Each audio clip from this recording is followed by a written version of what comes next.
So I spent the last few mornings at Tortuga Beach with my drone doing some aerial video there. And at low tide, Playa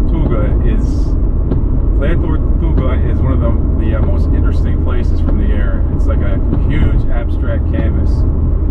So I shot a lot of video there, and I think I'm going to have at least probably 5 different videos, short videos put to music. There's something really magical about Tortuga, and it doesn't do it justice to have these videos with the real short, quick cuts. So that's why I like long, slow pullback.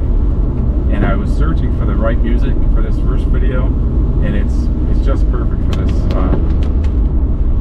footage. And this is a really short video, and it's only 2 shots, but they're 2 long shots, but they're really nice shots, and they're really, really abstract. And one of the cool things about this footage right here is it's hard to tell the scale.